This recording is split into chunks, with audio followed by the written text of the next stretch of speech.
하나님께서 오늘 우리에게 주시는 말씀은 이사야 35장 1절에서 4절까지입니다. 하나님의 말씀입니다. 광야와 메마른 땅이 기뻐하며 사막이 백합화 같이 피어 즐거워하며 무성하게 피어 기쁜 노래로 즐거워하며 레바논의 영광과 갈멜과 사론의 아름다움을 얻을 것이라. 그것들이 여호와의 영광 곧 우리 하나님의 아름다움을 보리로다. 너희는 약한 손을 강하게 하며 떨리는 무릎을 굳게 하며 겁내는 자들에게 이르기를 굳세어라. 두려워하지 말라. 보라, 너희 하나님이 오사 보복하시며 갚아 주실 것이라. 하나님이 오사 너희를 구하시리라 하라. 아멘. 옆에 계신 분들과 함께 인사 나누겠습니다. 은혜의 자리에 잘 오셨습니다. 은혜의 자리에 잘 오셨습니다. 오늘 본문은요, 이중적인 메시지가 여기에 함께 포함되어 있습니다. 희망의 메시지를 노래합니다. 근데 상황은 절망적인 상황입니다. 이스라엘의 상황은요, 북이스라엘이 아수르에 의해서 멸망당했습니다. 남유다의 여러 성읍들도 아수르에 의해서 다 정복당합니다. 그리고 이제 하나 남아있는 성, 예루살렘만 남아있는데 그 예루살렘이 아수르의 18만 대군에 의해서 에워싸이게 됩니다. 아수르는요, 참 잔인한 나라였습니다. 주변의 나라들을 어떻게 정복했냐 하면요, 공포로 정복했습니다. 하나 이렇게 정복하려고 나아가는데 아수르의 군대에 대항해서 전쟁을 치르면서 정복하잖아요. 그러면 정복한 그 나라 사람들을 아주 잔인한 방법으로 죽입니다. 코를 자르고요, 눈을 빼고요, 귀를 자르고요, 이런 어떤 잔인한 방법으로 살해를 합니다. 더 심지어는요, 성경 밖에 여러 아수르에 관계된 자료들을 찾아보면요, 사람들의 가죽을 벗겨서 그래 살해를 하고 그 죽은 시체를 나무에 매달아 놓고 이렇게 주변에 있는 나라들을 공포스럽게 만들어 버렸어요. 그래서 아수르가 가면요, 이런 두려움이 마음속에 찾아오는 거예요. 괜히 전쟁 치렀다가 여기서 우리가 지면 우리는 저 모양 저 꼴로 잔인한 방법으로 살해당하게 될 텐데 우리가 못 이길 것 같으면 아예 미리 항복하자.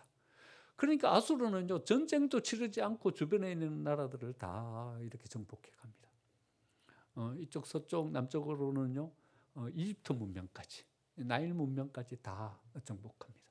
동쪽으로는요, 메소포타미아 문명이 있는 그쪽까지. 아수르가 정복하지 못한 나라는 아무 나라도 없었어요. 그러니까 그 건동에서 가장 큰 영토를 가졌던 제국 중에 하나가 바로 이 아수르 제국이었던 거죠. 그런데 이 아수르 제국이요, 딱 하나 정복하지 못한 성이 하나 있었어요. 거기가 어딘가 하면 바로 예루살렘이에요. 여러분, 얼마나 자존심이 상하겠습니까? 모든 나라를 다 정복했어요. 그런데 예루살렘을 정복 못하는 거예요. 예루살렘에는요, 하나님께서 그 성을 지켜주고 계시는 거예요. 거기에 이사야가 있는 거예요. 거기에 히스기야가 있는 거예요. 힘으로는 아수르가 예루살렘을 정복 못할 일이 없는 거예요. 그런데 이상하게 이 아수르는 예루살렘을 정복 못하는 거예요. 자존심이 많이 상했어요. 그래서 이제는 산헤립이 18만 대군을 이끌고서 예루살렘을 에워쌉니다. 여러분, 작은 예루살렘 성을 18만 대군이 에워쌌으면 몇 겹으로 에워쌌겠습니까? 촘촘하게 빈틈없이 몇 겹으로 예루살렘을 완전히 포위해 버렸습니다. 그런데 쉽게 예루살렘을 향하여 공격은 못합니다. 왜냐하면 예루살렘 성이 요새예요. 잘못 공격했다가는 괜히 자국의 병사들만 피해를 입게 되는 거예요. 그래서 어떤 전술을 쓰냐 하면요, 심리 전술을 쓰는 거예요. 랍사게라는 말을 잘하는 사람을 앞세우는 거예요. 앞세워가지고는 그 성 꼭대기에 세워놓고는 사람들의 마음을 이래저래 혼란스럽게 합니다. 야, 히스기야 믿지 말아라. 히스기야가 너네 지켜줄 것 같으냐? 이사야 믿지 말아라. 하나님이 너네들을 지켜줄 것 같으냐? 너네들을 못 지켜준다. 우리를 이긴 나라가 어디 있냐? 모든 나라들은 우리한테 다 굴복당했다. 그러니까 너네들도 빨리 항복해라. 심리 전술을 펴는데 그들의 마음이 물욕도 녹아버리는 거예요. 이 랍사게가 얼마나 말을 잘하는지 말이죠. 이렇게 저렇게 이 사람들의 마음을 회유하면서 쓰는 것입니다. 그렇지만 이사야와 예루살렘 백성들은요, 하나님을 향하여서 이렇게 노래할 수 있게 되었습니다. 1절 보니까요. 광야와 메마른 땅이 기뻐하며 사막이 백합화 같이 피어 즐거워하며 레바논의 영광과 갈멜과 사론의 아름다움을 얻을 것이라. 절망의 상황에서 어떻게 희망을 노래할 수 있었을까요? 그들이 이 절망적인 상황 속에서도 희망을 노래할 수 있었던 것은 하나님을 믿었기 때문입니다. 하나님이 오시면 이 모든 절망적인 상황은 극복될 것이다. 하나님이 우리에게 오시면 이 모든 것이 디딤돌이 되어서 우리는 더 위대한 역사를 향하여서 우리의 삶을 펼쳐갈 수 있을 것이다. 믿음이 있었기 때문이죠. 4절 보라 하나님이 오사 보복하시며 갚아주실 것이라. 하나님이 오사 너희를 구하시리라. 어떻게 하면요? 하나님이 오시면 모든 것들이 회복되고 모든 것들이 온전케 될 것이다. 이 믿음을 그들은 가지고 있었습니다. 여러분 세상은 늘 어렵고 힘든 곳입니다. 세상 속에 너무 희망을 걸지 마십시오. 여러분 우리가 세상에 몸담고 살아가면서 이 세상 속에서 어떤 희망을 가지고 이 세상 속에서 어떤 삶의 유의를 얻으려고 합니다. 하지만 세상은요 근본이 악입니다. 그렇기 때문에 우리는 이 세상 가운데서요 우리가 추구하는 근본적인 행복과 근본적인 유의를 얻을 수가 없습니다. 여러분 이 세상은요 우리를 절망케 하는 세상입니다. 이미 기득권을 가지고 있는 사람들이 있습니다. 이미 힘 있는 사람들이 있습니다. 이 기득권을 가진 사람들, 힘 있는 사람들의 논리대로 이 세상은 움직여지게 되는 것입니다. 과거에는요 양반과 천민이라는 신분이 있었습니다. 흑인과 백인이라는 인종차별이 있었습니다. 거기에 억울한 희생자가 생기고요 자기 능력을 제대로 발휘하지 못하는 사람들이 그곳에 세워졌습니다. 현대는요 이런 눈에 보이는 차별은 없어졌어요. 하지만 여러분 표면적으로는 없어졌지만요 다른 형태로 엄격히 존재하고 있는 것이 우리가 살아가는 우리의 삶의 현실 아닙니까? 이런 현실의 상황 속에서요 우리는 절망을 경험할 수밖에 없는 삶을 이 세상 속에서 살아갑니다. 또 이 세상이 주는 것은요 소외입니다. 여러분 이 세상은요 우리를 소외시키고요 외롭게 만들고요 우리를 혼자 서게 그렇게 만들어 버립니다. 여러분 거짓과 속임수가 통하는 곳이 바로 이 세상입니다. 마귀의 속성은요 여러분 거짓말하는 자입니다. 사탄은요 하와에게 나와서요 이렇게 하와를 유혹합니다. 야 선악과를 따먹으면 니네가 하나님처럼 될 수 있다 이렇게 이야기합니다. 여러분 하와가요 귀가 솔깃해졌어요. 모든 피조물보다 자기는 우월한 존재로 거기에 세움받았거든요. 모든 세상 만물을 자기의 지배 아래 놓고 살고 있거든요. 이제는요 딱 하나 남은 대상 하나님만 넘어서면요 자기가 여기 1인자가 되는 거예요. 사단이 이렇게 유혹하는 거예요. 너 선악과만 따먹으면 네가 여기서 1인자가 될 수 있다. 네가 하나님처럼 될 수 있다. 하지만 이 말은요 거짓말입니다. 그가 선악과를 따먹으면 그는 어떻게 되냐 하면요 그는 죽어요. 생명을 잃어요. 죽는 거예요. 그런데 사단의 유혹에 그는 그만 선악과를 따먹어 버리고 마는 거죠. 여러분 선악과를 따먹은 그 결과는 어떻게 되었습니까? 소외되는 거예요. 하나님과 관계가 동떨어지는 거예요. 하나님과 멀어지는 거예요. 이제는 하나님과 함께 에덴 동산에서 살 수가 없는 거예요. 쫓겨나서 소외된 존재로 사는 거예요. 아담과 하와는요 서로를 비방하는 비방자로 서게 됩니다. 아담 때문이다. 아담은요 하와 때문이다. 서로 비방하면서 서로를 향하여서 공격하면서 씁니다. 이들 때문에요 모든 세상 만물은 저주를 받아서요 은근키를 내고 가시를 내는 땅이 되어버렸습니다. 여러분 이 세상은요 근본이 악입니다. 그래서요 우리는 소외될 수밖에 없고 이 아픔을 가지고 살아갈 수밖에 없는 세상을 삽니다. 여러분 세상에 너무 기대지 마세요.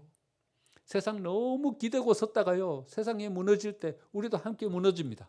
세상 너무 믿고 서지 마세요. 세상이 훅 꺼질 때 우리도 같이 무너져 내릴 수밖에 없습니다. 하지만 이 세상 가운데서 우리가 희망을 가지고 그래도 따뜻한 마음을 가지고 사는 것은 하나님이 이 세상을 포기하지 않으시기 때문에 그렇습니다. 사람들을 이 세상 가운데로 보내서 거기에 빛이 되게 하고 사람들을 이 세상 가운데 보내서 거기에 생명이 되게 하기 때문에 우리는 이 세상 가운데서 희망을 가지고 소망을 가지고 살아가는 거죠. 거기에 빛이 되게 하는 사람들의 희생이 있는 것입니다. 거기에 생명이 되게 하는 사람들의 희생이 있는 것입니다.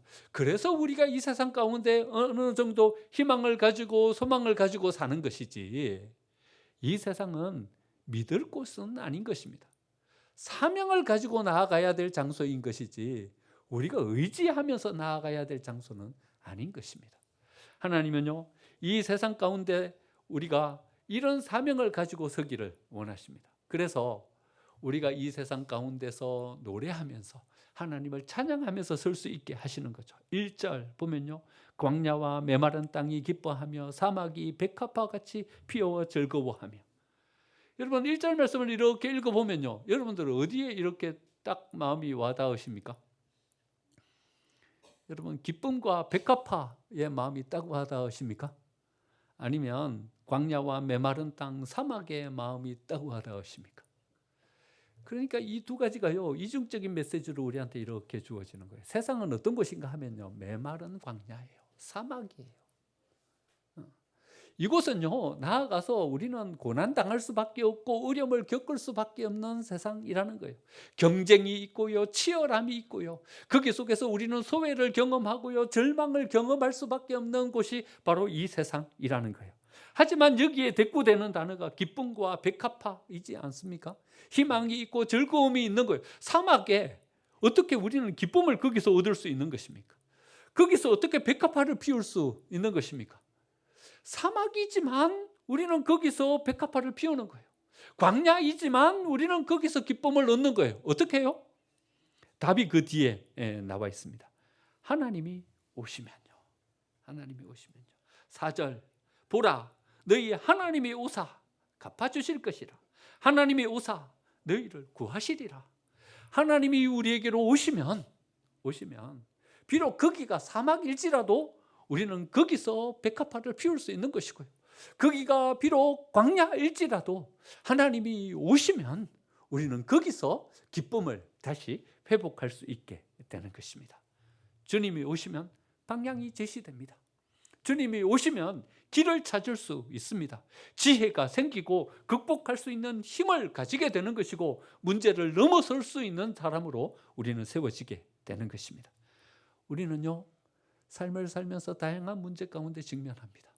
때로는 건강의 문제 때문에 고민하고요, 때로는 여러 가지 인간관계 문제 때문에 힘들고요, 때로는 재정의 문제 때문에 절망하고요, 여러 가지 문제 가운데 직면합니다.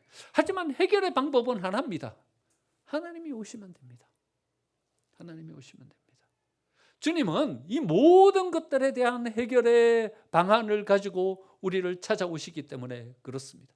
때로는 우리가 나아가는 진로, 이것이 꽉 막혀서 어찌 해야 될지 길을 찾지 못하는 어떤 절망 가운데 사로잡힙니다. 하지만 예수님이 오시면 우리에게 길을 만들어 주십니다. 내가 꼭 길이다. 때로는 우리는 기준을 잃어버리고 방황합니다.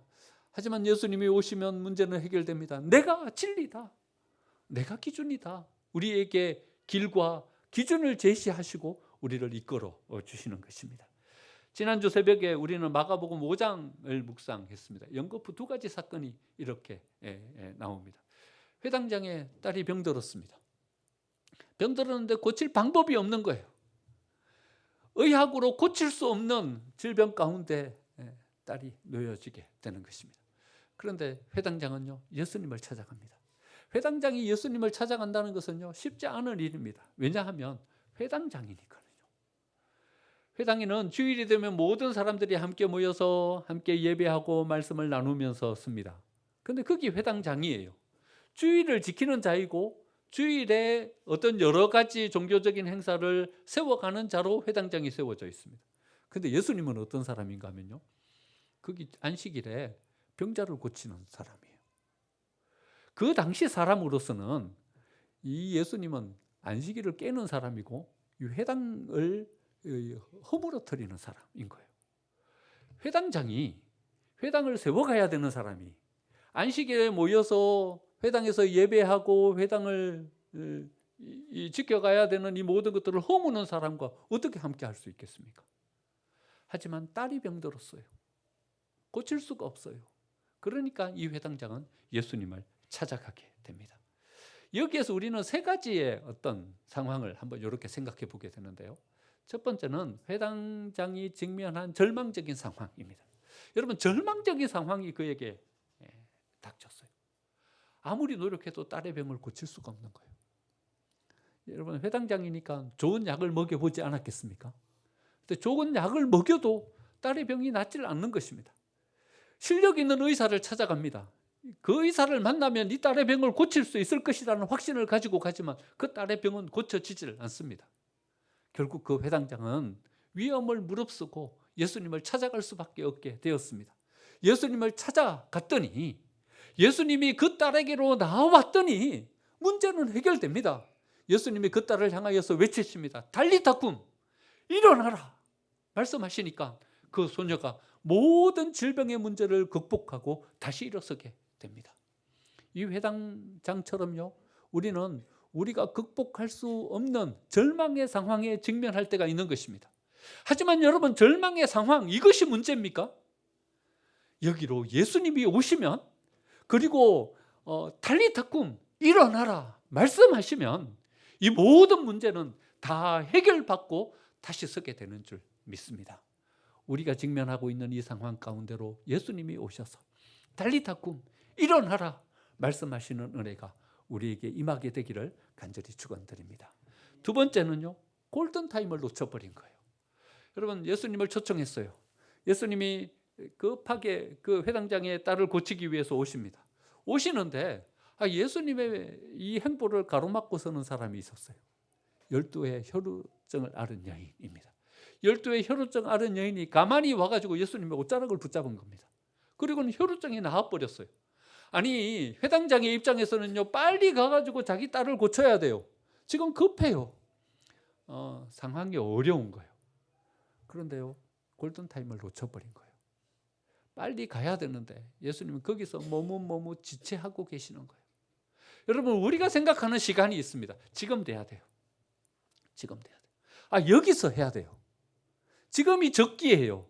더 이상 늦추면 안 돼요. 지금 이 문제를 해결해야 돼요. 우리가 생각하는 시간이 있습니다. 우리가 생각하는 그 시간, 그때에 이루어져야 합니다. 지금 이루어지지 않으면 우리는 희망이 없다 생각합니다. 하지만 아무리 꼬이고 아무리 지체되어도 여러분, 예수님이 오시면 문제 없습니다. 일이 막 꼬여버린 거예요. 그래가지고 지체되고 있는 거예요. 지금 빨리 문제가 해결돼야 되는데 예수님은 우리 안에 별로 관심이 없어 보이십니다. 지체하고 계십니다. 하지만 지체됐다고 문제가 해결되지 않았습니까? 일이 꼬였다고 문제가 해결되지 않았습니까? 예수님이 오시니까 꼬인 그 모든 문제가 아무런 문제가 되지 않았습니다. 예수님이 오셔서 달리타 쿰, 일어나라 말씀하시니까 모든 것은 다 한꺼번에 해결되었습니다. 여러분, 꼬인 문제 앞에 직면해 계십니까? 이리저리 얽히고 설킨 문제 앞에 직면해 계십니까? 도무지 해결의 기미가 보이지 않으십니까? 하지만 문제 없습니다. 예수님이 오시면 모든 것들 온전케 해결해 주실 줄 믿습니다. 우리에게로 오셔서 달리타 쿰, 일어나라 말씀하시면 모든 문제는 해결될 줄 믿습니다. 세 번째는요, 희망이 사라져 버릴 수 있습니다. 그 여인을 뒤로 하고서 이제는 회당장의 집을 향해서 가는데 회당장의 집에서 사람이 옵니다. 사람이 와서 이렇게 말합니다. 마가복음 5장 35절에 보면요, 회당장의 집에서 사람이 와서 회당장에게 이르되 당신의 딸이 죽었나이다. 여러분, 이제 희망이 없어져 버렸어요. 당신의 딸이 죽었나이다. 어찌하여 선생을 더 괴롭게 하나이까? 희망 없습니다. 이제는 더 이상 가능성이 없어져 버렸습니다. 여러분, 우리의 삶 가운데 희망이 사라져 버릴 수가 있습니다. 하지만요, 희망이라는 말은요, 참 좋은 말 같은데 여러분, 희망이라는 말을 자세히 살펴보면요, 거기에는 뭐가 있냐 하면요, 우리가 세워놓은 어떤 이런 선이 있는 거예요. 선이 있는 거예요. 여러분, 자세히 바라보세요. 희망이라는 그 단어는요, 환하고 밝게 빛나는, 우리에게 뭔가를 줄 것처럼 우리 앞에 이렇게 세워진 단어이지만요, 그 희망이라는 단어를 가만히 살펴보면요, 거기에는 이렇게 선이 그어져 있어요. 선이 그어졌어요. 그 선 안에 있을 때 희망이에요. 그 선 안에 있을 때 우리는 좋은 거예요. 환한 거예요. 그런데 그 선이 딱 넘어가 버리면요, 이 불은 꺼져 버려요. 여러분, 사람들은 어디가 이 선 안이라고 생각했어요? 이 소녀가 죽지 않았을 때, 지금 병들어서 지금 여기 있을 때, 요 안에, 여기에서의 환하게 뭔가 희망을 가지고 여기 안에서 뭔가 가능성을 가지고 그것을 바라보고 있었어요. 근데 이 소녀가요, 죽어버렸어요. 그 선을 넘어가 버린 거예요. 그러자 이 희망이라는 불이 꺼져 버렸어요. 사람들은 좌절하고 절망했어요. 이제는 희망 없다. 예수님 오셔도 안 된다. 굳이 예수님 힘들게 하실 필요가 없다. 이렇게 해버린 거예요. 하지만 우리는 이렇게 질문할 수 있어요. 여러분, 이 사람들은 도대체 뭘 믿은 겁니까? 어떤 예수님을 믿은 겁니까? 이 사람들은 어떤 예수님을 믿었냐 하면요, 병을 고칠 수 있는 예수님을 믿은 거예요. 그들의 희망은 어디에 있었냐 하면요, 병을 고치는 것, 여기에 희망을 두고 있었어요. 그들의 믿음은 병을 고치는 것, 여기에 머물러 있었던 거예요. 하지만 예수님은요, 죽음의 문제도 해결하실 수 있는 분이셨어요. 그들은요, 죽음의 문제는 자기들이 지고 가야 되는 거라고 생각했어요. 질병 문제는 예수님께 맡길 수 있는 것이지만 죽음의 문제는 우리가 짊어지고 가야 되는 것이다. 여러분, 혹시 우리 이렇게 생각하고 있지는 않으십니까? 우리가 생각했던 어떤 문제, 이 문제에 희망을 걸고 있는 겁니다. 그리고는 예수님이 여기에 은혜를 베풀어 주시면 이건 우리의 희망이고 이건 우리의 삶의 소망이다. 이거 세워지면 우리는 소망을 가지고 살아갈 수 있을 것이다. 그런데 그 너머에 있는 것은요, 이거는 예수님께 안 맡기는 거예요. 우리의 인생의 근본의 문제, 이건 우리가 짊어지고 가야 되는 거예요. 우리가 해결해야 될 문제예요. 여러분, 도대체 우리는 어떤 하나님을 믿고 있는 겁니까?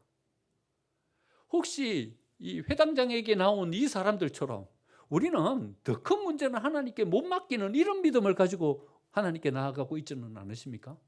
여러분, 하나님께 해결하지 못할 문제가 어디 있습니까? 하나님께서 이루시지 못할 일이 어디 있겠습니까? 이건 이루지 못했어도, 질병은 고치지 못했어도 예수님은 뭔 문제를 해결하시냐 하면요, 죽은 야이로의 딸을 살려내실 수는 있는 것입니다. 죽은 야이로의 딸에게 나아가서 예수님은 이렇게 말씀하십니다. 달리타 쿰, 일어나라 말씀하시니까 질병보다 훨씬 더 큰 절망 가운데 빠진 그 죽음에 빠진 소녀가 벌떡 일어나서 걸어 다닙니다. 여러분, 우리에게 희망이 사라졌다, 이제는 포기해버리고 뒤로 물러나 버린 일은 없습니까? 더 큰 문제, 그걸 해결할 수 있는 하나님은 우리는 못 믿고 있는 것은 아닙니까? 하나님이 오시면 이 모든 문제는 해결될 줄 믿습니다. 오시면 됩니다. 주님께서 오시면 됩니다.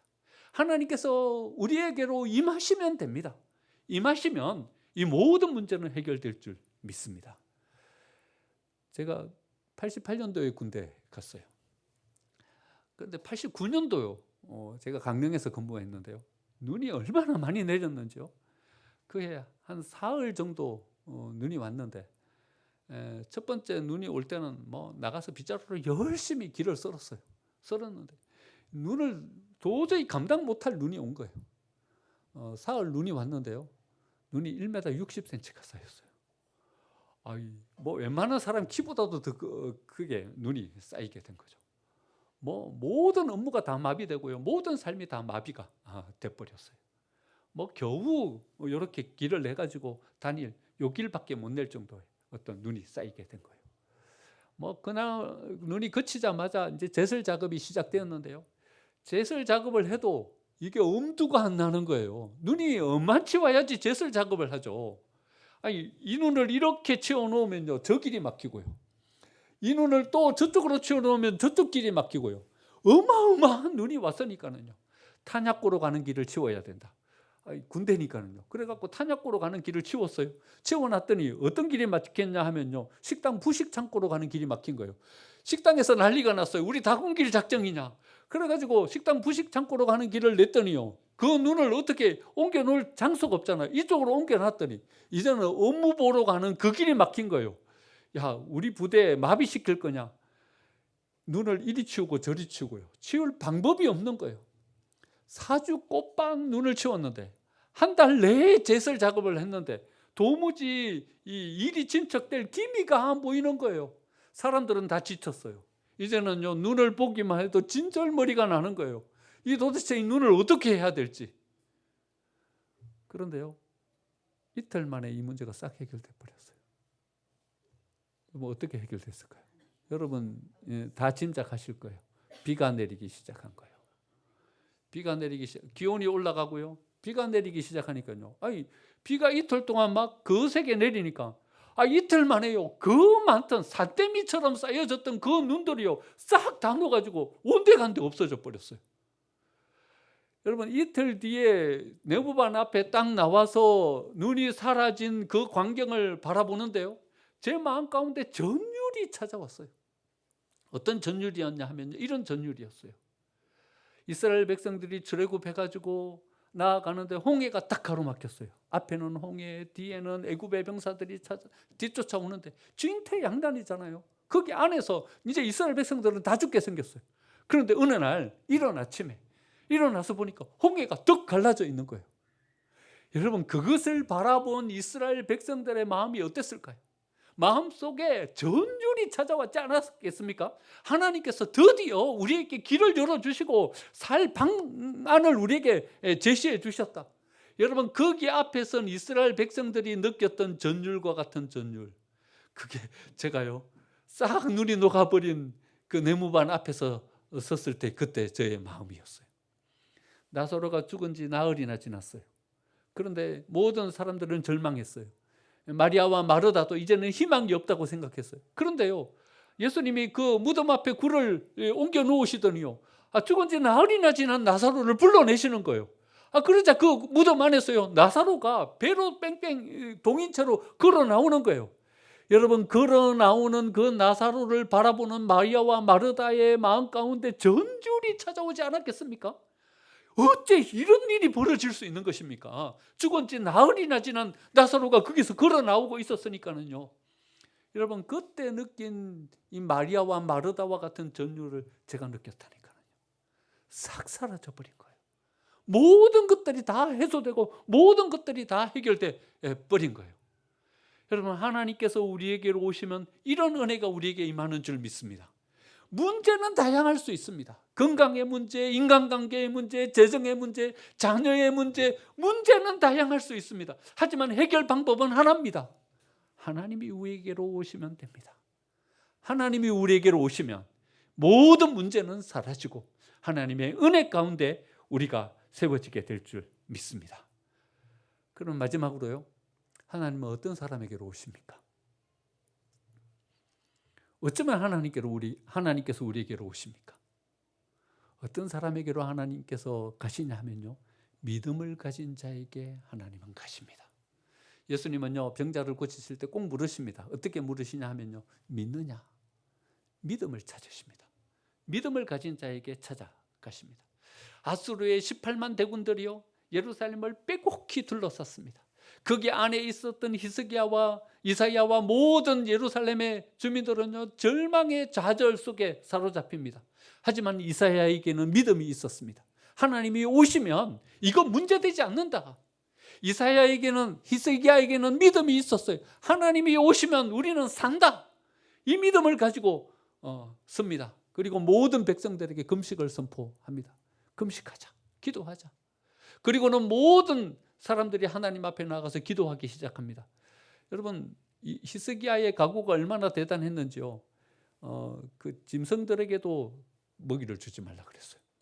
여기에서 모든 사람들은 다 금식하며 가야 된다. 그래가지고요 짐승들도 굶겼어요. 그런 간절한 마음으로 하나님을 향하여서 믿음을 가지고 섰더니요 하나님께서 은혜를 베풀어 주셨어요. 여러분 거기 뒤에 몇 장만 더 넘겨보세요. 지금 우리 35장 읽었잖아요. 37장으로 한번 가보시죠. 37장 36절.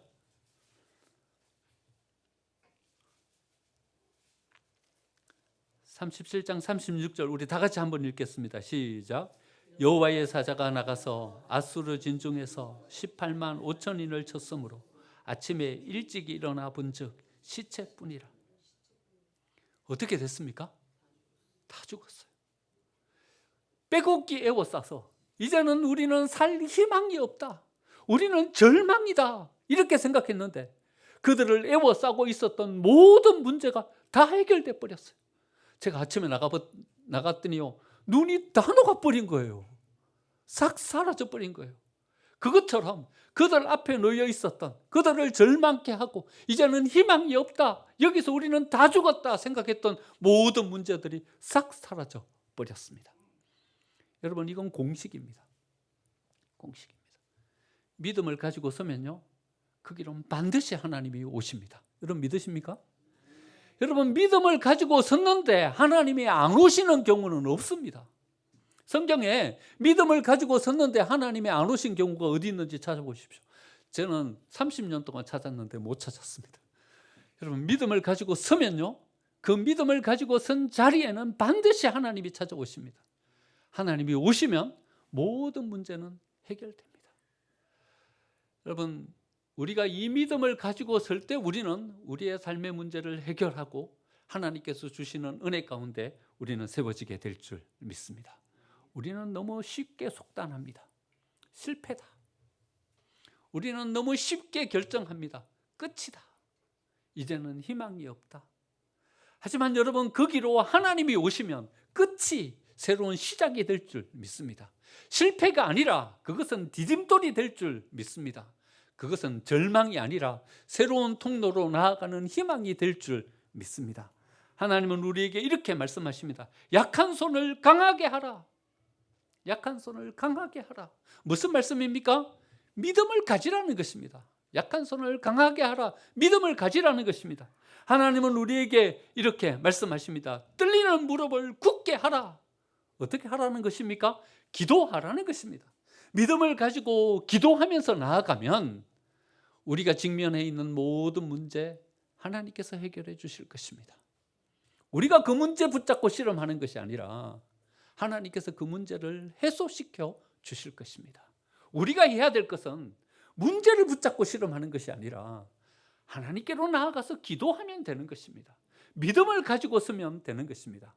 하나님은 결코 우리의 믿음의 그릇을 빈 그릇으로 돌려보내시는 분이 아니기 때문에 그러합니다. 믿음을 가지고 서서 하나님께서 여기에 담아주시는 은혜로 우리의 삶을 복되게 세워갈 수 있는 저와 여러분이 되시기를 간절히 축원드립니다.